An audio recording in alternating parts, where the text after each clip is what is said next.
les Ivoiriens, à toute la Côte d'Ivoire. La nuit du 31 octobre au 1er novembre, tous les Ivoiriens entraient dans un jeûne de 30 jours. 6h, 18h, 6h, 18h, 6h, 18h. Pourquoi? Parce que la délivrance de la Côte d'Ivoire vous a été acquise spirituellement.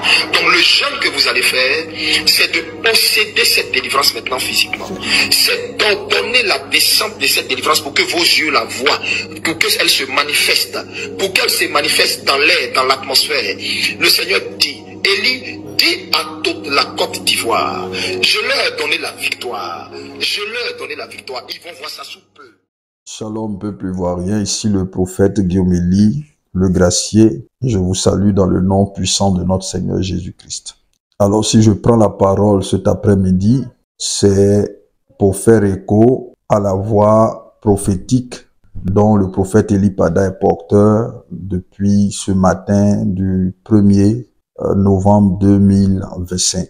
J'ai vu sur les réseaux, comme tout le monde d'ailleurs, que l'homme de Dieu, dans son intervention, avait instruit de la part du Seigneur le peuple ivoirien au jeûne et à la prière.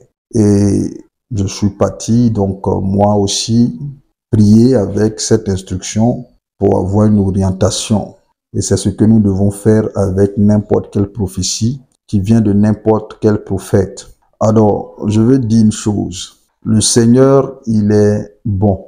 Il est miséricordieux, il est lent à la colère, il est rempli de bienveillance. Aujourd'hui, si je sors par rapport à cette vidéo qui ne sera pas du tout longue, c'est pour confirmer qu'effectivement, les 30 jours de jeûne que le prophète Élie Pada a instruit les intercesseurs de porter, c'est vraiment une instruction divine de la part de Dieu. Pendant que j'étais en prière, j'ai vu comme des anges descendre aux 4 coins du pays, mais ils se sont tenus comme en position d'attente. Donc, j'ai vu plusieurs anges descendre au niveau du nord, au niveau du sud, de l'est, de l'ouest et même du centre, mais se positionner comme s'ils attendaient un ordre, Et j'ai vu à côté de cette vision, une autre vision où Dieu me montrait un autre ange. J'ai vu clairement un autre ange, mais qui était un ange tout blanc, avec les ailes déployées, tenant dans sa main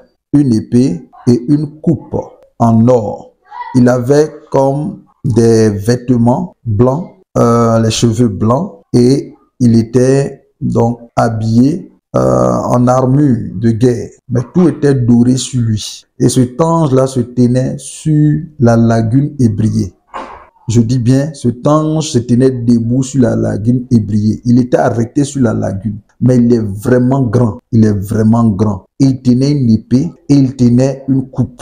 Et lorsque l'ange a versé la coupe, j'ai vu un liquide rouge sortir de la coupe. Et ce liquide rouge-là est parti dans l'eau. Et de la lagune ébriée est sorti un esprit. Mais cet esprit, il avait des écailles sur son corps. Il avait l'apparence d'un crocodile, mais en même temps, c'était dans mon esprit comme un serpent marin. Et mon esprit est parti donc sur la parole de Dieu qui parlait du Léviathan qui est un esprit qui est dans les eaux. Et l'ange de Dieu qui me conduisait dans cette vision m'a expliqué que les 30 jours que le prophète Élie Pada avait reçus comme instruction pour le jeûne et pour la prière allaient donner la force à l'ange de Dieu de vaincre cette entité qui occupait la lagune ébriée. À partir de cette position, ils avaient donc un pouvoir sur la nation. Il y a donc un combat qui va s'engager pendant 30 jours. J'ai vu le chiffre 3 et après j'ai vu le chiffre 0. Donc j'ai vu les 30 jours comme étant le temps que Dieu a imparti pour que l'ange de Dieu, soutenu par la prière des Ivoiriens,